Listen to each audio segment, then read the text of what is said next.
যদি বাংলাদেশে সেরকম কোনো দুর্বল ফেসিবাদী শিরদাঁড়াহীন কোনো সরকার থাকে, তারা কি কোনো বার্গেন করার ক্ষমতা রাখে? তো না রাখলে যা হওয়ার তাই হয়েছে। যদি জনগণের ম্যান্ডেট নিয়ে কোনো গণতান্ত্রিক সরকার রাষ্ট্র পরিচালনা করে, তারা জনগণের পক্ষে বার্গেন করার ক্ষমতা রাখে। ভারতের সাথে অভিন্ন নদী আছে 54টি। এর প্রায় বড় সব নদীগুলোতে আমাদের উজানে ভারতের অংশে বাদ দেয়া আছে। আপনারা তিস্তা নদীর কথা জানেন, পদ্মার কথা জানেন। এই সমস্ত নদীর পানির ন্যায্য হিস্যার জন্য আমরা স্বাধীনতার পরবর্তী সময় থেকে যেই সরকারি ক্ষমতা এসেছে আমরা সবাই সোচ্চার। তবে বিগত ফ্যাসিবাদী আওয়ামী সরকারের সময়, এটা 1996-এও এবং তার পরবর্তী এই রেজিমে, তারা কোন রকম দর কষাকষির সুযোগ না রেখে দুই একটা চুক্তি করেছে। তাতে কোনো আরবিট্রেশন ক্লজ ছিল না এবং নদীর পানির ন্যায্য হিসাব পাওয়ার ব্যাপারে তাদের অবস্থান পরিষ্কার ছিল না। এবং তারা যেহেতু ম্যান্ডেটবিহীন সরকার ছিল এবং বাংলাদেশের জনগণের পক্ষে আন্তর্জাতিকভাবে কোনো দেশের সাথে দাবি আদায়ে তাদের কোনো শক্ত অবস্থান, শিরদাঁড়া শক্ত ছিল না, যেটার ভুক্তভোগী সারা বাংলাদেশের মানুষ আমরা। আমি বর্তমান বিষয়টাতে আসি। ত্রিপুরাতে ভারতের অংশে আমাদের বাংলাদেশের উজানে যে বাঁধ দেয়া হয়েছে, সেই বাঁধ সম্ভবত ডম্বুর নাম। এই বাঁধের পানি বিপদসীমার ঊর্ধ্বে উঠে গেলে বিনা নোটিশে বাংলাদেশকে না জানিয়ে যেভাবে ছেড়ে দেওয়া হয়েছে, তাতে বাংলাদেশ অংশে বৃহত্তর কুমিল্লা, ব্রাহ্মণবাড়িয়া, কুমিল্লা, ফেনী, নোয়াখালীর এই অঞ্চলগুলো এটা স্মরণকালের ভয়াবহ বন্যা পরিস্থিতির সৃষ্টি হয়েছে এই অংশে। আমি গতকালকে আমাদের একজন সিনিয়র লিডারের সাথে কথা বলছিলাম ওই অংশে, যেহেতু আজকে আমি বন্যা উপদ্রুত এলাকায় দলের পক্ষ থেকে বন্যা উপদ্রুত এলাকায় দেখতে যাচ্ছি। তিনি জানালেন তার বয়স প্রায় 75 থেকে 80-র কোঠা।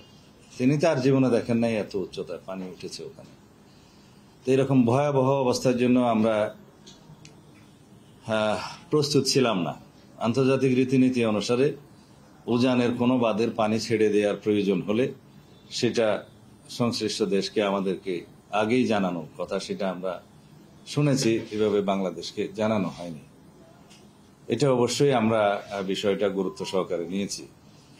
তবে আমি দেশবাসীকে এই মুহূর্তে অনুরোধ করব, সমস্ত দলের নেতা কর্মীদেরকে অনুরোধ করব, প্রথমে আমাদেরকে বন্যা উপদ্রুত এলাকায় বানবাসী মানুষকে দ্রুত সাহায্য সহযোগিতা করতে হবে, তাদেরকে উদ্ধার করতে হবে এবং তাদের ত্রাণ তৎপরতার পরবর্তীতে পুনর্বাসনের ব্যবস্থা করতে হবে। এবং আমি বর্তমান অন্তর্বর্তীকালীন সরকারের সংশ্লিষ্ট সকল উপদেষ্টা, মাননীয় প্রধান উপদেষ্টা সহ সবাইকে অনুরোধ জানাচ্ছি বাংলাদেশের এই অসহায় মানুষদের পাশে দ্রুততম সময়ের জন্য দাঁড়ায়। আমরা আমাদের দলের পক্ষ থেকে আগেও আমাদের নেতাকর্মীদেরকে আমরা নির্দেশনা দিয়েছি, সমস্ত নেতাকর্মীরা সর্বস্তরের তারা যেন বানবাসী মানুষের সাহায্য সহযোগিতায় এগিয়ে যায়, ত্রাণ তৎপরতায় তারা ব্যস্ত থাকে এবং এটাকে সর্বোচ্চ অগ্রাধিকার দিয়ে আমরা এখন বানবাসী মানুষের সাহায্য সহযোগিতার জন্য এগিয়ে যাচ্ছি। এই মুহূর্তে আমরা কোনো অন্য বিষয় নিয়ে মাথা ঘামাচ্ছি না। আমরা এখন রাজনীতি এবং অন্যান্য যেগুলোর আমাদের বিষয়াদি আছে এগুলোকে এক পাশে রেখে ত্রাণ তৎপরতায় আমরা মনোনিবেশ করব। বাংলাদেশ স্বাধীন সার্বভৌম একটি দেশ। নতুনভাবে আমরা স্বাধীন হয়েছি এখন রক্তস্নাত বিপ্লবের মধ্য দিয়ে। আমরা আমাদের প্রতিবেশী দেশের প্রতি আহ্বান জানাবো, আপনারা জনগণের সাথে জনগণের সম্পর্ক সৃষ্টি করুন, দেশের সাথে দেশের সম্পর্ক সৃষ্টি করুন, যেটাকে আমরা বলি people to people, country to country relationship on the basis of sovereign equality, যেটা আমরা বলে থাকি যে সার্বভৌম সমতার ভিত্তিতে আমাদের সম্পর্ক হবে, বন্ধুত্ব হবে।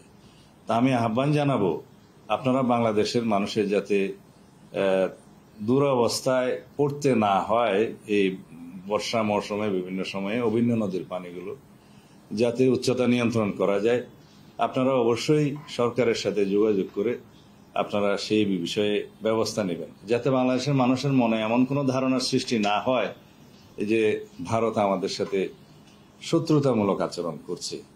এরকম ধারণা যেন বাংলাদেশের মানুষের মনে না আসে। তা আমরা বলেছি আগেই, সার্বভৌম সমতার ভিত্তিতে আমরা সকল বিষয়ে আমাদের প্রতিবেশী রাষ্ট্রের সাথে আমরা সমস্ত কিছু ডিল করতে চাই।